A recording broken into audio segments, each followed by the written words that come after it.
국제통상법 7강 계속하겠습니다. 자, 지난 시간에 이어서 이번 시간에는 이제 그 가트 1994 중에서 국영무역, 또 스테이트 트레이딩에 대해서 한번 알아보겠습니다. 국영무역이란 것은 이제 뭘 의미하느냐 하면요. 국영기업 또는 독과점 기업이 운영하는 무역을 의미합니다. 국영기업, 국영기업이라는 것은 정부가 투자하는 기업, 또는 이제 어떤 그 상품에 대해서 마켓에 대해서 어떤 독점적으로 이제 그 뭡니까 그 점유하고 있는 이런 기업을 의미하겠죠. 이러한 기업들은요, 국가의 도움을 받습니다. 그래서 국가의 도움을 받는다는 것은 굉장히 그 무역에 있어서는 불공정 행위입니다. 그래서 일단은 국가의 도움을 받는다는 자체가 독점을 할 여지가 있고요. 또는 이제 국가의 도움으로서 가격 경쟁력을 가짐으로써 어떤 다른 외부의 어떤 그 경쟁자들과 월등히 우월한 지위에서 경쟁을 할 수 있는 가능성이 높거든요. 그래서 이러한 독과점 기업들은 이제 시장을 교란시키는 경우가 많습니다. 그래서 이러한 부분에 대해서 뭔가를 이제 이런 것을 제재할 수 있는 어떤 근거를 WTO에서 제시하고 이제 마련했다는 거죠, 그죠? 그래서 주로 이런 이제 국영기업들은요, 2차 세계대전 전시 상황 때 상황에서 술이나 담배나 주류나 낙농 제품, 즉 사람들과 아주 밀접한 이러한 그 제품들을 갖다가 중심으로 확대되어 왔습니다. 우리나라에도 뭐 조폐공사 그 뭡니까 담배 파는데 뭐 이런 데 있잖아요, 그죠? 그 다음에 뭐 그 주로 이제 그런 것들 많죠, 그죠? 뭐 쌀도 그렇고 뭐 옛날에는 다 그렇게 했죠. 술도 이제 지금은 그렇진 않지만.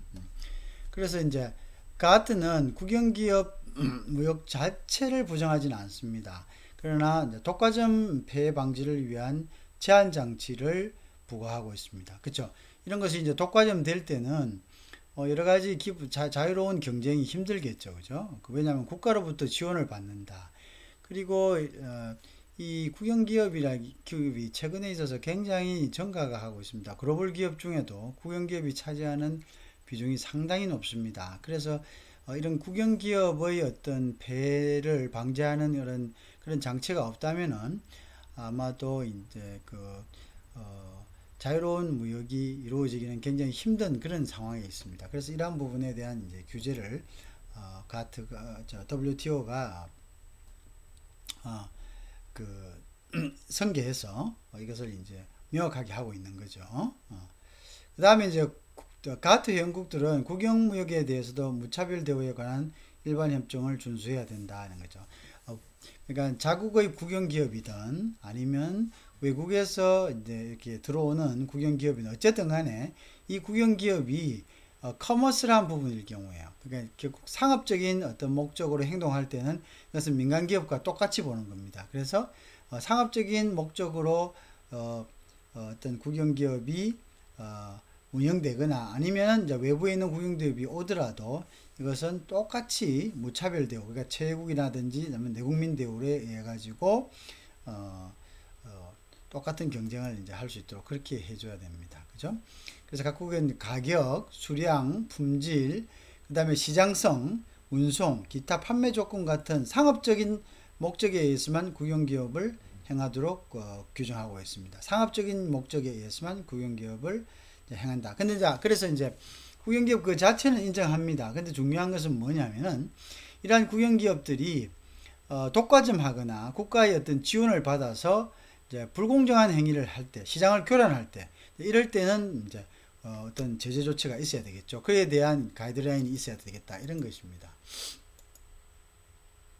자, 그래서 이제 국영기업은 국영기업이 만약에 수입 거래를 독과점한다. 어떤 국가의 기업이 어떤 물품에 대해서 수입 거래를 독점한다 하면은 수입을 독점한다. 그러면 다른 어떤 민간 기업이나 이런 곳에서 수입을 못하게 하는 거 아닙니까? 독점한다면. 그러면은 수입을 자유롭게 하기 위한 관세의 철폐라든지 뭐 관세율 인하라든지 이런 것에 대한 아무 의미가 없는 거죠. 왜냐하면은 독점하기 때문에 이 국영기업들은 결국은 이 수입 가격, 수입한 제품들에서 자국에서 높은 가격을 받게 될 거거든요. 그러면 자국에서 높은 가격을 받게 된다는 것은 관세를 내린 아무런 의미가 없는 거죠. 그죠? 그러면 이제 그 국민들, 수입국의 국민들이 후생도 떨어지고요. 많이 소비할 수가 없는 거죠. 여러 가지 이제 자유로운 거래가 이제 힘들어지는 거죠. 그래서 결국은 자유미국을 방해하는 하나의 이제 요인이 되기 때문에 이러한 부분에 대해서는 WTO에서 가이드라인을 설정해서 규제를 한다 이거죠. 그죠? 그래서 국영기업은 정부의 지원금을 받습니다. subsidies를 받고요. 그 다음에 가격 경쟁력을 가질 경우에는 관세 인상과 같은 부정적 효과를 발생, 그죠? 맞죠? 그러니까 지원받고 가격 경쟁을 가진다면은 결국은 이제 관세 인상과 같은 부정적 효과를 발생하기를 방지하기 위해서 국영기업의 품목도 양업표에 명시하게 가트 1994의 제17조 3항에 명시되어 있습니다. 국영기업도 양업표에 명시하게 해라. 뭐 어떤 품목을 하고 뭐 어떠한 기업들이 있다라는 것을 갖다 명시하게 이제 하겠습니다. 그래서 그게 투명해야 되거든요. 그래서 그거에 대해서는 끝없이 이제 계속적으로 통제와 뭐 잘못된 것이 있는가 이런 걸 봐야 되니까요. 그죠? 자, 그 다음에 이제 가트는 가트 1994는요. 국영기업의 정의는 무역에 관해서만 적용됩니다. 서비스나 투자기업은 포함되지 않는다. 그죠? 그러나 이제 세계은행은 서비스 판매 기업도 국영기업에 포함시키고 있습니다. 자, 상품에 대해서만. 자, 국영기업은 당사국에 의해 소유 또는 통제되는 기업입니다. 정부의 투자 비율이 많거나 정부가 이제 직접적으로 그것을 갖다가 그의 의사결정에 관여할 수 있을 때 우리는 이걸 갖다가 국영기업이다 이렇게 이야기합니다. 그 판례가 그렇습니다. 미국의 판례가 미국과 중국의 어떤 분쟁이 있어서 판례가 어떤 지분만을 많이 갖고 있다. 국가가 지분을 많이 갖고 있다 해서 그걸 국영기업으로 볼 것인가 아니면 실질적으로 판례는 실질적으로 지배력이 있는가 실질적으로 의사결정에 국가 또는 정부가 거기에 영향을 행사하는가에 따라서 국영기업인가 그렇지 않는가를 갖다가 판단한다라고 이제 이렇게 되어 있습니다. 자, 그래서 이제 내국민 대우와 제국 대우를 적용합니다. 어떻게? 상업적인 목적에서, 그죠? 내국민 대우는 국내기업과 똑같은, 제국 대우는 이제 수입 경쟁자들과 똑같은 어떤 그 조건을 주는 거죠. 이제 그렇다. 상업성과 정부의 지원 여부가 국영기업의 기준이죠. 상업성이 일단 있어야 되고요. 그 다음에 정부가 이제 지원하는가, 지원하지 않는가, 이걸 갖다가 판단을 해서 국영기업을 이제 의 기준을 삼고 있습니다. 그죠? 그 다음에 이제 보조금 지원이 금지되고요. 그 다음에 시장 원리 준수가 이제 국영기업의 그 규율에 있어서는 아주 핵심이 되는 거죠. 보조금 지원해버리면은 이것은 시장이 교란되죠. 그죠? 보조금을 지원해서 낮은 가격 경쟁을 갖던가 아니면 이제 수입을 독점하던가 여러 가지 이제 자금적인 경쟁력을 갖게 되죠. 특히 최근에 있어서 국영기업이 글로벌화 되어 가지고요. 글로벌 기업으로 발돋도 하면서 머지 앤 애퀴지션을 하는 데 있어서 정부의 돈으로 막대한 중국 같은 경우는 이제 막대한 자금이 있죠. 4조 달러 지금 좀 줄었습니다만은 이러한 이제 자금을 이용해서 세계 굴지의 선진 어떤 그 하이테크를 가진 기업들을 머지해 버린다면은 그것은 이제 시장이 굉장히 교란되겠죠. 그래서 이런 것들을 이제 막기 위해서 여러 가지 제한을 둔다 이거죠. 그래서 이제 중요합니다. 자, 그 다음에 이제 그런데 이제 국영기업이 일단 민간 즉 영리를 목적을 하는 상업적 목적에서 투자를 할 수가 있지 않습니까? 이 투자를 하다가 손해를 본다든가 뭔가 분쟁이 생기면 그럼 국영기업은 중재원에다가 중재를 요구할 수 있는 권한을 가지는가? 그거는 이제 그 국영기업이 한 행위에 달려 있습니다. 그 행위가 상업적인 이제 상업성이 있다 이렇게 하면 이것은 이제 민간 기업과 이제 같은 의미로 보는 거죠. 그래서 이것은 중재권이 있습니다. 중재 요구권이 있습니다. 그죠? 그래서 이제 국제 투자 분쟁 해결센터 ICSDI에 제소할 수 있는 권한을 가지고 있습니다. 그죠? 된다. 자, 원래 국가 간의 분쟁은 국제사법재판소에서 하는 거죠. 그죠? 국제사법재판소에서 관할이고 민간 간의 그 분쟁은 일반 이제 중재기관에서 이제 할 수 있게 그렇게 되어 있습니다. 자, 그래서 이제 일단 상업적인 목적으로 해서 했을 때는 국제투자분쟁해결센터에 중재할 수 있는 제소 자격을 갖는다. 이렇게 이제 생각하시면 되겠습니다. 자, 그다음에 이제 또한 국영기업 보면요. 민간기업 활동, commercial activity를 인정받기 위해서는 어때요? 자, 조건이 두 가지다. 민간, 즉 상업 활동을 해야 되는 것과 그다음에 국가의 지원 부분입니다. 국가에서 이제 그 쉐어가 스탁 쉐어가 이제 그 일정 부분 국가가 그 투자한 그런 부분들이 있어야 됩니다. 그래서 그걸 이제 국영기업으로 분류해서 거기에 따른 규제나 여러 가지를 이제 할 수 있는 거죠. 자, 국영기업이 어떤 이제 예를 들어서 뭐 조폐공사다, 또 뭐 여러 가지가 있죠. 이제 그런데 이제 공공적인 성격을 갖죠.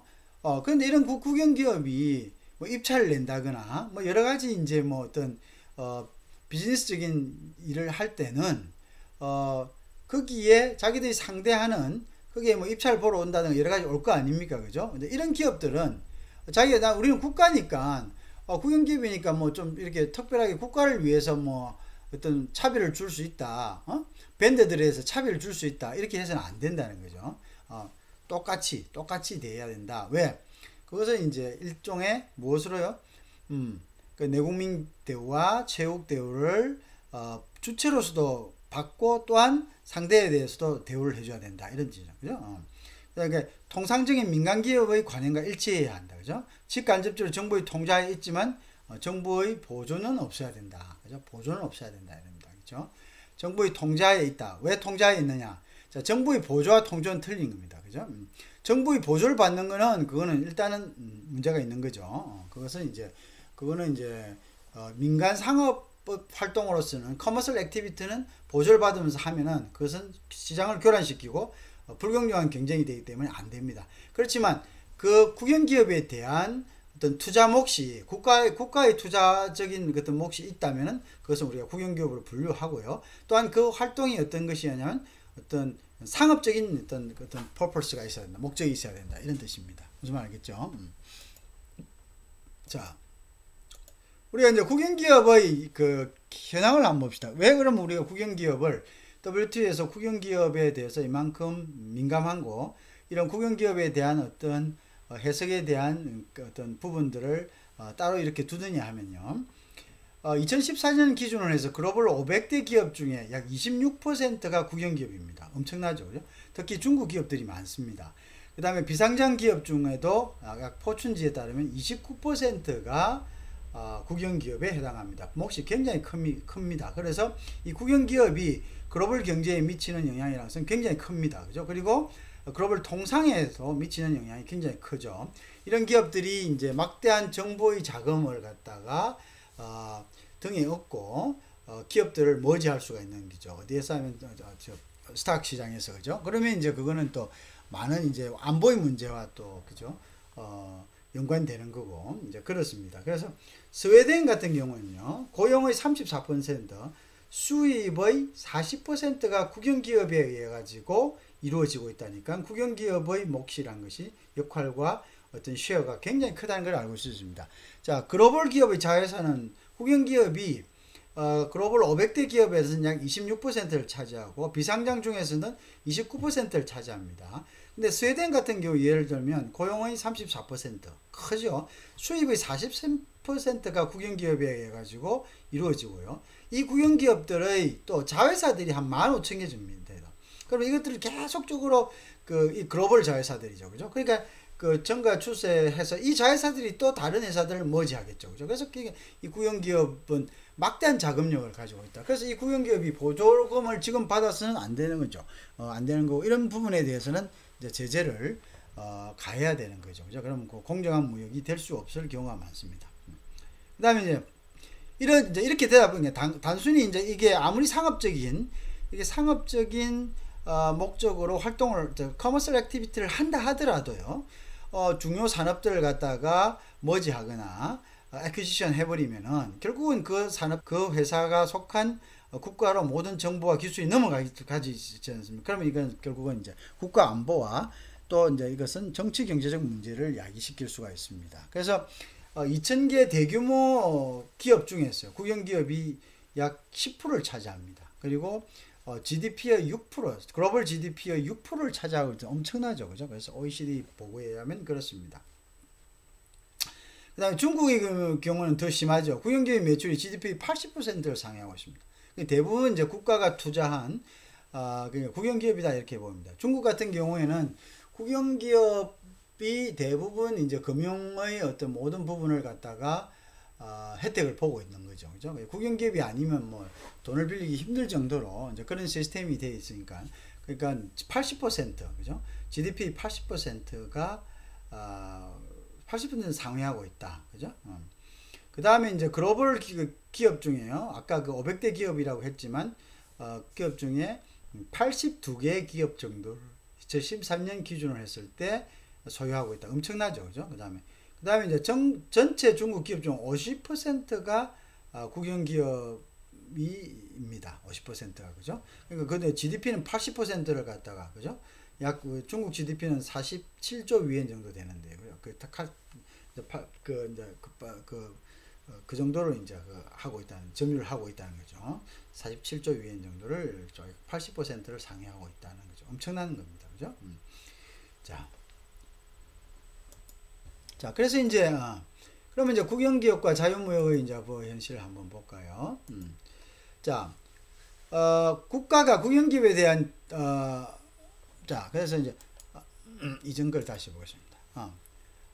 국가가,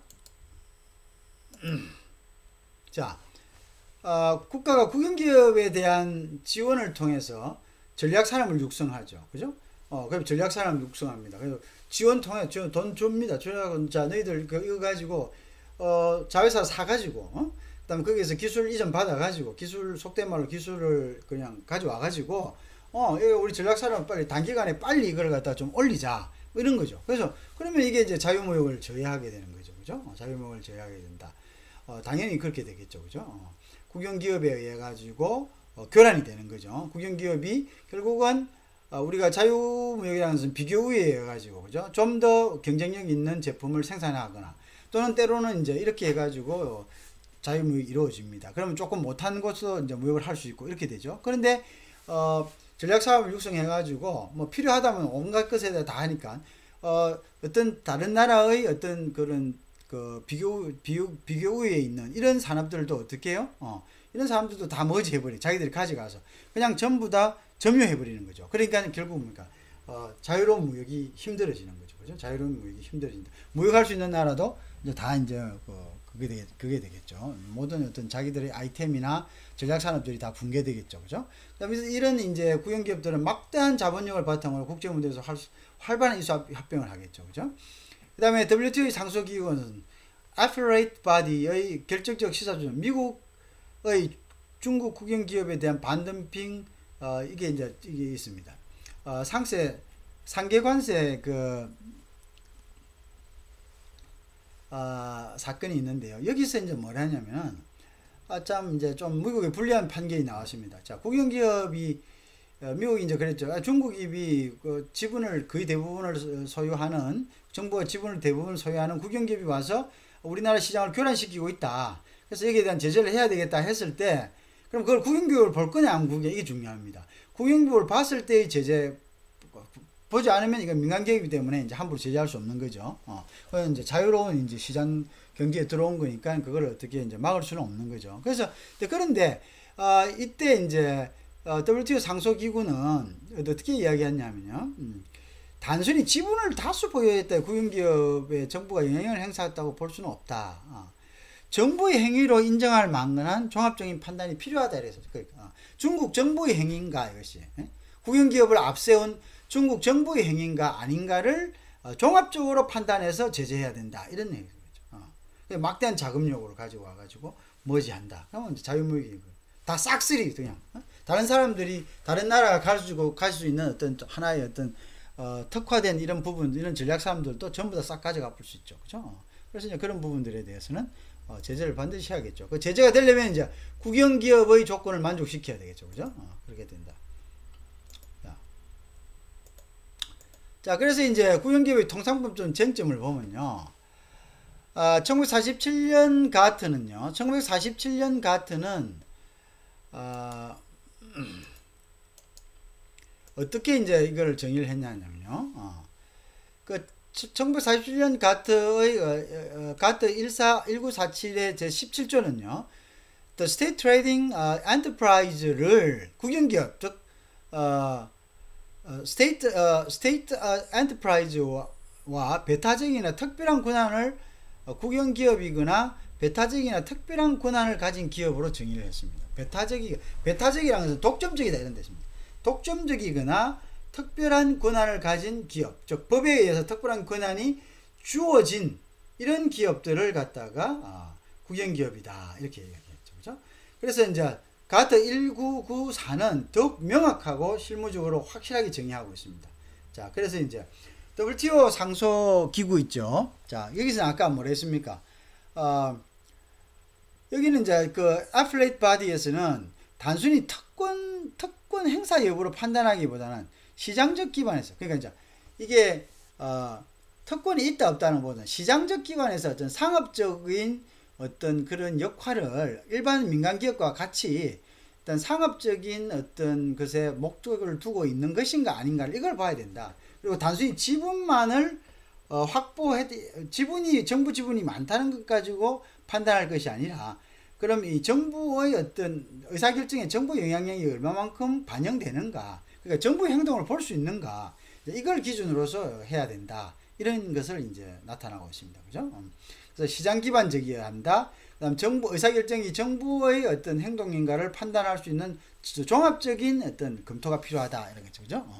그래서 이제 OECD 기준은 소유 및 목적의 활동이 경제적인 성격이야지 이제 이것이 이제 그 정부 기업으로 본다 이거죠. 그죠? 그래야지 이제 된다. 경제적 성격인가 아닌가를 봐야지 이제 이거를 판단할 수 있다. 자, 그래서 그럼 이제 국영기업의 가트 1994의 논점에서 국영기업의 이제 정점이 어떻게 되냐면요. 그 다음에 이제 가트 1994 17조상 비차별 의무는 체국 대우를 의미합니다. 체국 대우 똑같이 그죠? 차별하지 말아야 돼. 그것은 이제 커머스란 목적에서죠. 그래서 커머스란 목적에서, 즉 상업적 목적에서 행동할 때는 체국 대우를 줘야 된다. 즉 어떤 나라에 들어갈 때는 이걸 갖다 국영기업이라 해가지고 차별하면 안 되고요. 이거는 똑같이 수입국에 부여하는 최고의 어떤 혜택을 똑같이 국영기업에도 부여한다 이런 뜻입니다. 근데 그러나 수입 독점뿐만 아니라 유통에 관여된 수입을 독점할 뿐만 아니라 유통에 관여된 경우는, 유통이라는 것은 뭐 국내에서 판다는 거죠. 그럴 때는 내국민 대우도 적용해야 된다. 무슨 말 아시겠죠? 내국민 수입만 할 때는 이거는 체국 대우, 즉 들어오는 조건, 즉 똑같은 경쟁, 즉 수입하는 경쟁은 똑같이 하게 하는 거고요. 그다음에 여기서 유통까지 한다. 국내에서 판다. 그러면 이제 국내에서 파는 기업, 국내 기업하고 똑같은 대우를 해줘야 된다. 이런 뜻입니다. 내국민 대우를 한다. 자, 그다음에 이제 이러한 기업들에 대해서는 통제 의무를 규정하고 있습니다. WTO는요. 그래서 국영기업의 교육 상품과 수입 독점에 관한 수입 차액, 임포팅 마크업을 타 회원국이 통보하도록 한다. 즉 투명성을 확보하기 위해서죠. 이렇게 해서 이제 이런 것도 통고의 의무, 그죠? 통고의 의무도 이제 그 17조 가트 1994 17조는 국영기업에 관한 규정인데요. 그래서 통고도 타 회원국의 국영기업에 대해서 어떤 교육 상품을 가지고 어떻게 독점하고 이런 것에 대해서 통보할 수 있도록 해놨습니다. 통보하도록 해놨습니다. 아시겠죠? 그래서 그것은 투명성이, 그런 부분에 대해서는 이제 우리가 알아야지 함부로 이제 경쟁하지 않죠. 그죠? 그게 손해를 보는 일이 없도록 해야죠. 자, 그래서 정부 조달에 관해서는 정부 조달에 관해서는 정부 조달은 결국 이제 수입은 이제 한다. 수입은 해라. 수입하는 데 있어서는, 수출하는 데 있어서는 어떻게 똑같이 이제 다른 경쟁자하고 똑같이 하고, 그 다음에 이제 이걸 입찰하는 것도 내국민 대우하고 다른 국내 그 나라의 국내 기업과 똑같은 조건으로 할 수 있다. 아니다 할 수 없다라는 게 이제 대립되고 있습니다. 그죠? 그래서 상업적 재판매 또는 상업적 판매를 위한 생산이 아닌 정부기관에 의한 조달 품목에 해당하는 경우는 내국민 대우 의무가 면제된다. 그것은 이제 내국민 대우 의무를 안 해줘도 된다 이런 뜻이 되겠습니다. 이건 아시겠죠? 그래서 정부기관에 의한 조달 물품을 이제에 대해서 이제 그거 할 때는 내국민 대우를 안 해도 된다.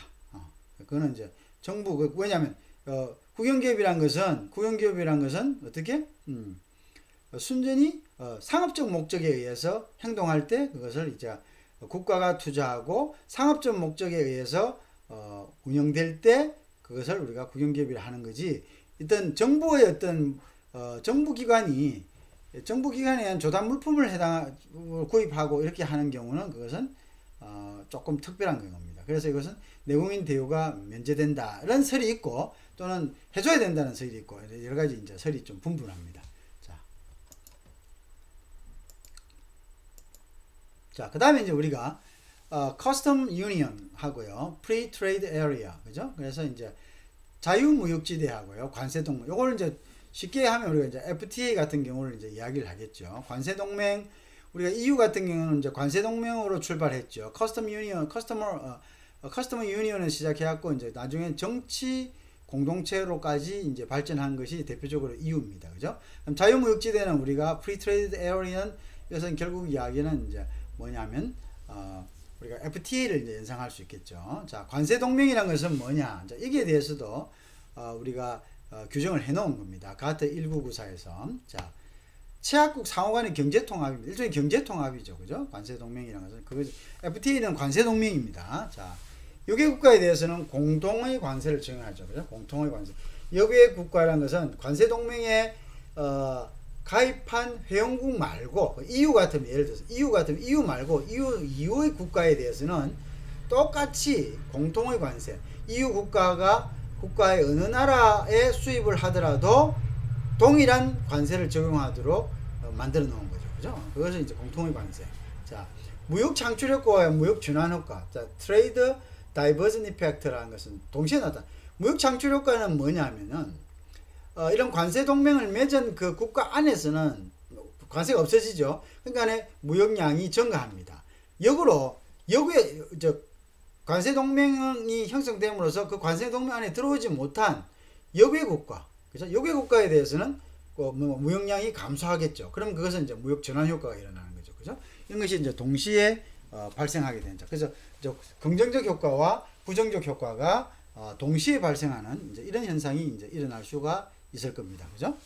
자, 그것이 이제 관세 동맹이고, 자유무역 지대라는 것도 뭐 거의 비슷한 컨셉입니다. 그래서 자, 관세 동맹과 같이 경제 통합 효과가 있습니다. 그런데 이제 이런 경우에는 여기 국가에 대해서는 기존에 하고 있던 관세를 갖다가 유지하는 거고요. 아까 관세 동맹은 이제 뭐 공통의 관세를 정해가지고 그것을 갖다가 자, 우리 EU에 할 때는 너희들 모두 이 관세를 갖다가 적용된다. 왜?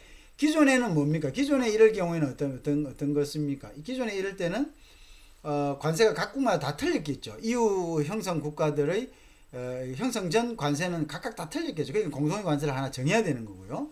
자유무역지에는 그냥 기존의 각각의 국가들이 가지고 기존에 하던 그 관세를 그냥 그대로 시행하는 겁니다. 여개 국가에 대해서. 그죠? 그리고 이제 새로운 이제 자유무역 협정을 맺은 나라와의 관계에서는 어떻게 한다고요? 그건 새로운 이제 관세 이제 규율이 있겠죠. 뭐 무관세를 한다든가, 그죠? 그렇게 된다. 자, 최국 대우 원칙을 훼손하는 거죠. 최국 대우 원칙이란 것은 어떤 겁니까? 회원국이든 회원국이 아니든 간에, 그러니까 수출국의 제공하는 최고의 혜택을 다른 모든 수출국에도 특정 수출국에 제공하는 최고의 혜택을 다른 모든 수출국에도 동등하게 적용하라는 것이 우리 최혜국대입니다. 최고의 혜택을 모든 국가에게 적용하라 그죠. 그것은 이제 역외든 역외가 아니든 가입국이든 아니든 그렇죠. 그죠? 근데 이제 이렇게 되면은 만약 자유무역지대 하면 거기에 자유무역 협정을 한 국가들 간에는 이런 이제 혜택이 되는데요. 똑같은 최고의 혜택을 주는데 그러면 이제 이 문제는 뭐냐면은 이런 협정이 되면은 WTO의 정신을 훼손시킵니다. 왜 훼손시키냐면 역외 무역 국가에 대한 상대적으로 뭡니까? 차별을 두는 거죠. 그러면 이건 차별을 둔다는 것은 자유무역 협정을 어긴다는 거게 되죠. 그 무슨 말씀인지 알겠죠? 그래서 이제 이게 참 골칫거리가 되는데 사실은 이게 이제 관세동맹이나 자유무역지대 같은 경우는 WTO의 정신과는 반하는 거죠. WTO의 정신은 최국 대우입니다. 그죠? 그 다음에 내국민 대우. 그죠? 수입국에 대해서 특정 수입국의 어떤 수입국에 대해서 수입국 중에 어떤 특정 지역에 대해서 특별한 혜택을 줬다면 그 혜택은 모든 국가, 모든 수출국에 다 적용되도록 되죠. 모든 수입품에. 근데 이거는 안 하는 거죠. 상대적으로 역차별을 하는 거니까 이거는 이제 어떻게 보면은 이것은 최국 대우 원칙을 훼손하는 결과를 가져왔다. 결국은 뭐냐면은 WTO는 EU 등장을 EU의 등장을 예측하지 못했다. 그죠? 가트 체제 때는 그죠? 그렇게 됐다. 이렇게 볼 수 있습니다. 그죠? 이렇게 이제까지 정치 경제적으로 이렇게 저거들끼리 이렇게 할 거는 이게 그냥 WTO 안에서 전부 다 이렇게 하면은 이게 이거 하나로서 우리가 똑같이 적용을 해서 자유무역을 달성할 거라고 생각했는데 EU라든지 나프타라든지 여러 가지의 이제 지역들 RFTA가 형성이 되지 않습니까? 그러니까 이제 이런 부분들은 이제 그 당시에 이런 것들을 이제 어떤 막을 수 있는 장치들은 당시에 이제 크게 고려를 못 했던 것 같습니다. 그죠? 그런 부분들이 있었겠죠. 그래서 이제 그런 부분들에 대해서 명확하게 하자 하는 거죠. 자, 그래서 이제 이런 관세동맹과 자유무역지대에 대한 규정을 둔 이유는요. 자, 이런 관세동맹이나 자유무역지대가 역으로 어떻게 됩니까? 무역 전환 효과를 일으키죠. 즉, 자기들하고 관세동맹이나 자유무역협정을 맺지 않는 역외 국가들은 무역량이 줄어들고 또한 WTO가 지향하는 최국 대우, 모두 이퀄하게 대우해라 라는 최국 대우에 대한 뭡니까? 예외가 되죠. 그것을 이제 정면 도전하는 거죠. 그러니까 여기에 대해서 당연히 가트에서는 뭡니까? WTO 체제에서는 여기에 대한 어떤 규제와 가이드라인이 있어야 되겠죠. 그죠? 규제와 가이드라인이 있어야 되겠다. 자, 그럼 규제와 가이드라인이 뭐냐 이거죠. 뭐냐? 그러면 이런 거죠. 너희들 좋다. 너희들 좋아가지고 너희들 좋아서 서로 관세 면제하자 하고 이런 건 좋은데 그렇지만 새로운 관세를 정할 때도 자, 그럼 아까 같은 자유무역지 같으면 이제 우리 EU 같다. 그러면 이제 각각의 나라들이 각각이 가지고 있던 관세율을 이제 하나로 통일해 가지고 자, 우리 EU에 들어오는 국가에 대해서는 관세를 뭘 정한다. 관세를 정할 거 아닙니까? 이때는 가트의 양의율을 초과하는 경우, 가트가 정해놓은 그러한 관세율을 초과하는 경우에는 그것은 이제 안 된다. 안 되고 여기서는 보상적 관세 재교섭 절차 그 관세를 초과해서 관세를 더 많이 물게 했다. 그럼 그 관세를 더 상쇄시킬 수 있는 다른 장치를 갖다가 다시 교섭해서 다시 협상해 가지고 마련해야 된다. 이런 이야기입니다. 그거는 가트의 정신을 위배하는 것은 안 된다. 이런 뜻입니다. 그죠? 자, 그다음에 이제 가트 회원국이 이제 또한 3분의 2의 찬성이 있으면 관세동맹과 자유무역지대의 체결이 가능합니다. 그죠? 그리고 25조 3항의 예외 조항인 웨이브 조항으로도 이게 가능할 수 있게 관세동맹과 자유무역지대에 대해서는 가능할 수 있게 그렇게 해놨습니다. 이거는 어쩔 수 없는 거죠. 가트가 형성될 당시에는 이런 규정이 없었는 거죠. 그죠? 이런 규정이 없다가 그러니까 EU 같은 것이 생겼죠. 그죠? EU 같은 것이 생기고 나니까 이제 1994년에 어떤 WTO로 넘어올 때는 이런 규정들에 대해서는 이렇게 추가로 해가지고 이런 것들을 이렇게 이제 해석을 하자라고 약속을 한 거죠. 무슨 말인지 이해가시겠죠? 그렇게 됐다. 어쨌든 좋다. 자유무역주의 좋다. 근본적으로 이것이 WTO 정신과는 일치하지 않는 면들이 있는데 자, 그런데 이제 어쨌든 이거 하려면 이제 가트 회원국의 찬성을 3분의 2 이상 받아야 되고요. 또는 그래야지 이제 관세동맹과 자유무역 체결이 가능하고요. 또한 이제 25조 3항의 웨이브 조항으로도 이것이 이제 어, 그 관세동맹과 자유무역협정을 맺을 수 있다. 이렇게 이제 해놓은 거죠. 자, 다음 이제 그럼 웨이브가 뭡니까? 자, 웨이브가 뭐냐? 자, 웨이브는 의무 면제 제도 또는 예외 조항이라 합니다. 이게 무슨 말이냐? 자, 예외 조항. 그러니까 이제 그 의무를 면제해 준다는 뜻이죠. 의무를 면제. 이거 전부 다. 자, 우리가 다자간 협정이라는 게 뭘 의미합니까? 다자간 협정이란 것은 하나 어떤 부분에 대해서 모여가지고 협상이 되었으면 그 협상의 어떤 그 내용은 회원국 모두에게 공통으로 적용되는 게 다자간 협정입니다. 근데 거기에서는 그럼 의무가 부과되죠. 근데 이 의무를 모든 회원들에게 원칙적으로는 공통으로 적용되지만 그 회원들 중에는 잘 사는 나라도 있고 못 사는 나라도 있고 각양각색입니다. 각양각색인데 이것을 현실적이지 않고 그냥 일률적으로 적용한다면은 거기에 피해를 보는 국가들이 반드시 생겨납니다. 이럴 경우에는 예외 조항을 줘가지고 이럴 때는 이제 복수, 그러니까 아까 이야기하는 PTA, 그러니까 이제 다자간이 아닌 개개별로 이런 이제 몇 개의 항목, 예외를 두는 항목에 대해서는 협상할 수 있도록 이제 그렇게 두고 그 협상의 결과는 협상에 관여한 제약국 사이에만 적용되도록 이제 이렇게 이제 한 거죠, 그죠? 자, 가트에서 규정하지 아니한 예외적인 경우에 하나여야 된다. 자, 그런데 이제 재밌는 것은 이 예외적인 상황에 대해서 어떤 것이 예외적인 상황인지 구체적인 기술이옵니다. 자, 가트에서 규정하지 않은 예외적인 것이라고 했는데, 그러니까 이제 의무면제 제도라는 예외적 웨이브에 해가지고 결국은 이제 뭐 아까 이야기하는 관세동맹이든 이제 자유무역지대 협정이든 이런 것들도 전부 다 뭐냐면 이 예외라는 것에 대해서 스페시파이를 안 해놓은 거예요. 그러니까 이게 예외는 이런 거다라고 이렇게 딱 개괄을 안 해놓은 거죠. 그러니까 어떻게 씁니까? 그러니까 이제 여러 그런 것들을 조직할 수 있는 여지가 많은 거죠. 그죠? 여지가 아니다. 이건 예외에 해당한다라고 주장하니까 아니다. 이거 봐라. 이거 예외에 해당하지 않는다. 이렇게 지금 내세우라 아무런 어떤 뭐 열거된 게 없다는 거죠. 열거된 게 없다. 그래서 기술된 게 없기 때문에 이 예외 규정이 어떻게 보면은 뭐 굉장히 좀 광범위하게 인정될 수도 있다는 거죠. 그죠? 자, 그래서 이런 예외 규정은요, 전체 che약국 과반수 투표, 그다음에 투표의 3분의 1을 동시에 얻어야지 예외 조항의 적용을 받습니다. 무슨 말이겠죠? 전체 che약국의 과반수가 투표를 해야 되고요. 그 투표한 유효 투표의 3분의 2가 찬성을 해야지만 예외 조항의 적용을 받아서 의무가 면제되고 된다. 이렇게 보시면 됩니다. 알겠죠? 그래서 어쨌든 간에 그 가트 1994에서는요. 웨이브 즉 25조 3항이었죠. 25조 3항에서 예외 조항을 뒀습니다. 예외 조항을 둬서 어떻게 명시하지 않는 것을 규정하지 아니한 예외적인 경우에 하나여 적용한다. 예외적인 상황에 대한 구체적인 기술은 없었다. 그렇게 보시면 되죠. 자, 그 다음에 이제 우리가 상품 교육 협정으로 이제 넘어갑니다.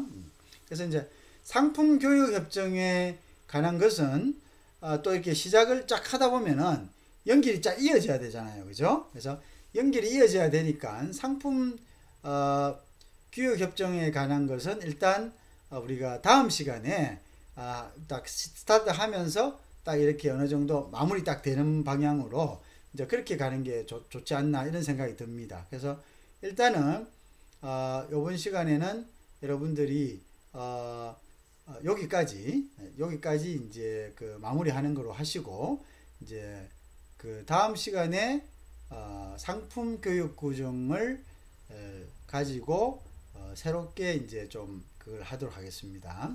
자, 그리고 이제 중요한 것은 일단 프레임워크가 굉장히 중요합니다. 이 뼈대가 어떻게 생기냐. 통상법의 뼈대가 어떤 것이냐. 통상법은 우리가 무엇을 공부하는 것이냐, 어떻게 공부하는 것이냐 하는 마인드맵을 딱 만들어야 됩니다. 그래서 그 마인드맵을 딱 만들어서 그 마인드맵에서 지금 내가 하고 있는 것은 이 부분이다. 지금 내가 하고 있는 것은 그 통상법 중에 이 부분을 지금 우리가 공부하고 있다. 이렇게 해야지. 이게 헷갈리게 않습니다. 왜냐하면 뭐 이렇게 상품 교육 협정 뭐 다 서비스 교육 협정 지적 재산권 하다가 뭐 또 상품 교육 협정 안에 있는 내용을 이렇게 하면 이게 뭐 이게 도대체 어떻게 연결되는가 이렇게 모를 수가 있거든요.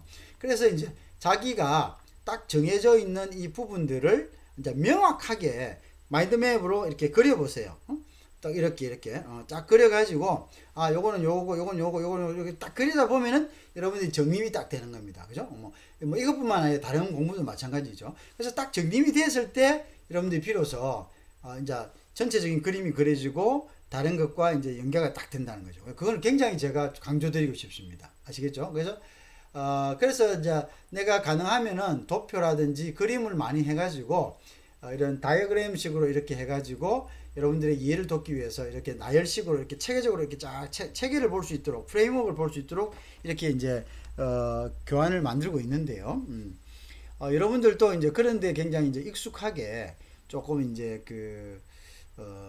학습할 수 있으면 좋겠습니다. 자, 우리가 7강은 오늘 여기까지 하고 다음 시간에 상품 교육 협정의 내용을 하나하나 살펴보면서 8강을 시작할 수 있도록 하겠습니다.